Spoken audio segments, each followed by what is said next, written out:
Shōrinjiryū Kenkōkan takes shape around one person and one problem.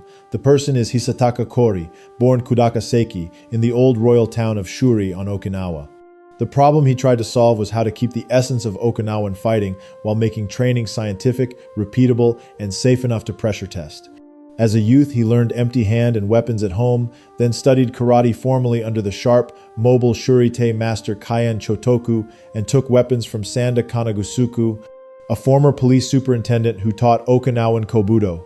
Those early years gave him fast footwork, a preference for natural stances, and a family weapons line known as Shishiryū. In the early Shōwa decades, he traveled and tested himself. There are records of a long demonstration and challenge tour in Taiwan with Kyan, followed by a period in Tokyo where he immersed himself in Kodokan judo under the fearsome Sanpō Toku. Contemporary Kenkōkan accounts record that he rose quickly to 4th dan in judo, a claim repeated across the line's histories and echoed in later biographies. Whether one accepts the exact timeline or not, what matters for the style is that he brought into karate a judoka's sense of kuzushi, hip drive, and follow-through rather than point-stop striking. He also fenced kendo, and during wartime postings in Manchuria, sought out Chinese teachers. His son later wrote that one of those influences was Bājíquán, known in Japanese as Hakkyoku-ken, with its stamping steps and weight-dropping power. That Chinese flavor, blended with Shuri-te timing, became part of his signature. After the war, he began rebuilding through karate. The first Kenkōkan dojo opened in Kumamoto in the year 1945. A decade later, he established a headquarters in the Waseda district of Shinjuku, Tokyo, and from there he taught a curriculum that looked like Okinawa filtered through laboratory methods.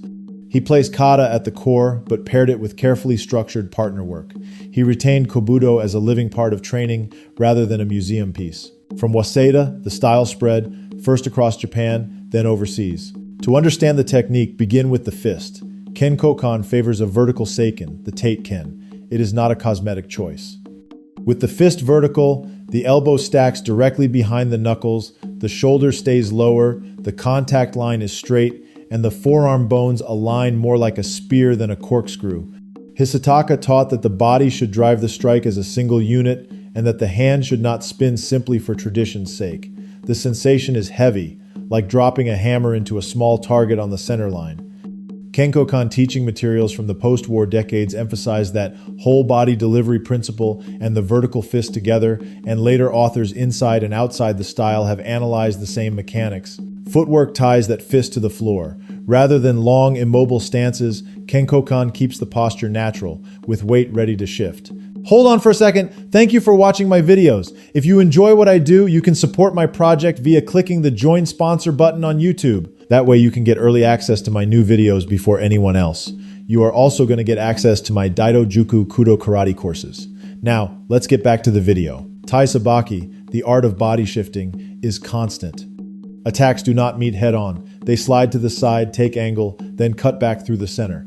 When the kick comes, the heel is the striking surface. That detail matters because it turns the leg into a driving blade. A heel thrust roundhouse or side kick lands like a short battering ram, supported by hip and spine, and it pairs with the vertical punch in a straight line logic. Elbows behind fists, hips behind heels. The style's internal histories list this heel emphasis alongside the vertical fist, the follow-through body action, and the insistence on prearranged partner drills as deliberate technical departures. Training is organized to make those ideas real. Solo kata develop alignment and rhythm, two-person yakusoku kumite then hardwire distancing, timing, and angle without guesswork. In these prearranged exchanges, the attack is known, the counter is known, the line is known, and partners can concentrate on moving their bodies as one piece and delivering full energy while controlling range. The model allowed Hisataka to tune technique like an engineer tunes a machine. Students describe moving from slow, metronomic rehearsal into flowing speed, then into unscripted randori once the baseline is solid. Across Kenkōkan organizations, you still see that backbone: kata, structured kumite, then freer work, with each phase designed to support the next. Weapon study is not ornamental.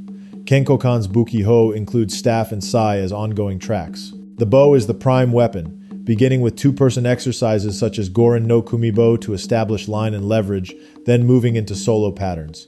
Old names from the Kudaka line appear here, such as Shishiryū no Bo, alongside a Jo form and a Sai form known in the line as Nijushiho no Sai. Working the long staff forces relaxed power, body rotation, and step-in timing. The Sai, carried sometimes as a set of 3, demands wrist structure and close-in control that mirror the empty hand vertical fist. The result is a system where weapons feed the hands and the hands feed the weapons. Safety and realism were always paired.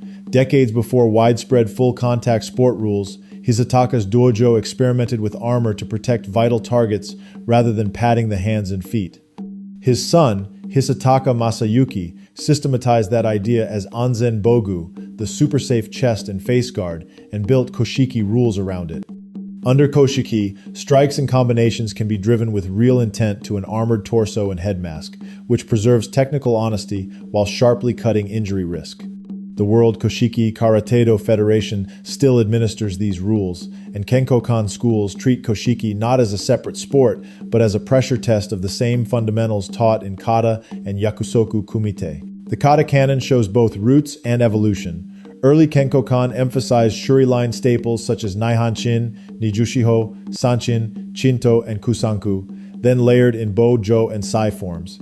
Over time, as the headquarters refined pedagogy, additional versions appeared, and specific Kenkōkan interpretations were codified, including Kudaka no Naihanshin, Koshiki Naihanshin, and Kenkōkan name patterns in the official library. In practice, the shapes reflect Hisataka's preferences: a shorter stance under the hips, hip and spine power with a compact guard, and frequent centerline punching with the Teiken. Institutionally, the line matured in Tokyo and then traveled. In the early 1960s, a Kenkōkan cadre led by Masayuki Hisataka carried the style to North America. They demonstrated at the New York World's Fair in the year 1964 and opened schools along the East Coast. From there, Kenkōkan spread into Canada and later Australia and Europe. Today, the Tokyo Hombu remains near Waseda Station in Shinjuku, while affiliated organizations operate in multiple countries, some focused on Kenkōkan itself and others on koshiki competition. It is useful to be precise about names. Shōrinjiryū Kenkōkan is not the same as Shōrinji Kempo, the post-war art founded by Doshin So.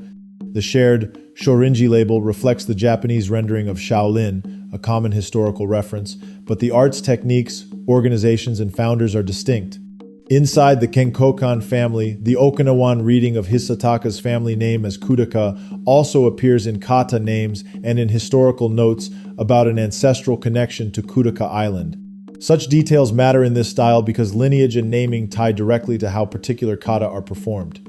The people behind the system give it its continuity. Hisataka Kōri taught into the late Shōwa years and passed away in Tokyo in the year 1988. His son, Hisataka Masayuki, a champion in the late 1950s and early 1960s with degrees in both karate and judo, assumed leadership and pushed two things at once: the scholarly codification of the style through books such as Scientific Karate-do and Essential Shōrinjiryū Karate-do, and the practical testing ground of koshiki with super-safe armor.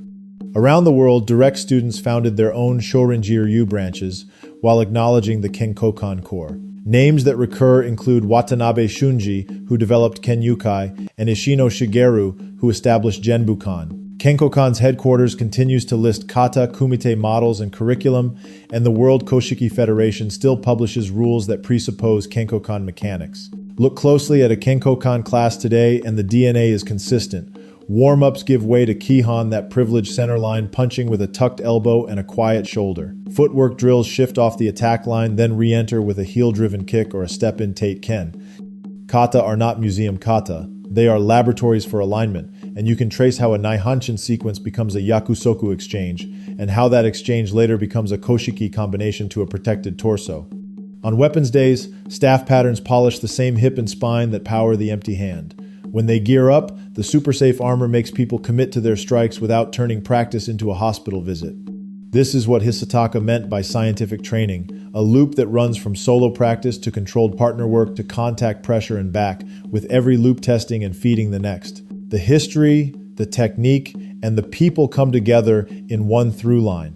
Born from Shuri roots and shaped by a judoka's physics and a traveler's curiosity, Shōrinjiryū Kenkōkan turned post-war karate into a system that could be studied, repeated, and honestly resisted without breaking the people who trained it. The Tokyo Hanbu still sits a short walk from Waseda Station. The Kata library still carries Kudaka names. The armor still protects the target so the weapons can be used in earnest, and the vertical fist still lands like a hammer dropped along the shortest path from hip to center line.